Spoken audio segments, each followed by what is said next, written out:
Madam এখানে আমাদের আপনার ইনস্ট্রাকশন সমস্ত ইনস্ট্রাকশন আমরা শুনেছি ম্যাডাম।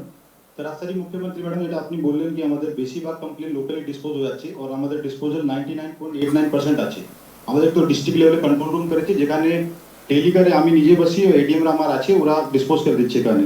বাংলার আবাস যোজনা ম্যাডাম অলরেডি আমাদের গতকাল আপনি আমাদের 280 কোটি টাকা ছেড়েছেন, আগে আপনি 280 কোটি টাকা দিয়েছেন। সমস্ত কাজ ফার্স্ট ইনস্টলমেন্টের ইন্টার লেভেল থেকে ম্যাডাম 90% কাজগুলো হয়ে গেছে।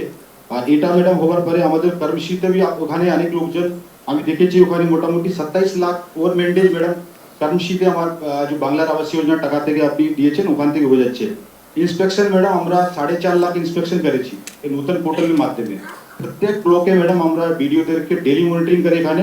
আর ইউনিট ওয়াইজ দেখলে এটা ম্যাডাম আমাদের খুবই ভালো চলছে। আচ্ছা বলুন তো, ইসলামপুর আর চোপড়া বর্ডার দিয়ে কোনো লোক ঢুকছে না তো? আমরা চেষ্টা করছি অনেকটা খালি আছে, অনেকটা খালি আছে। আমরা দেখে দিচ্ছি। ওখানে কি কোন রকম সিস্টেম কাজ করছে?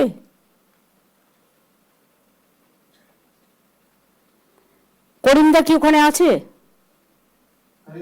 উনি কালকে কথা বলেছিলেন, খুবই অসুস্থ আছে ম্যাডাম। আচ্ছা ঠিক আছে। ওখানে হামিদুর আছে? আছে ম্যাডাম আছে।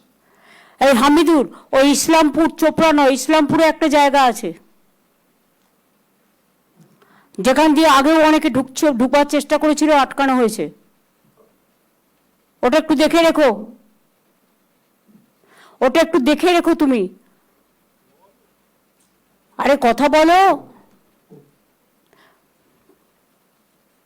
রাব্বানি ভাষণ না দিয়ে বেশি জেলাটা ভালো করে তুমি করিমদা ঠিক আছে, অসুস্থ আছেন, ওনাকে ডিস্টার্ব করো না। হামিদুর আছে, তোমরা সবাই মিলে জেলাটা ভালো করে দেখে নাও।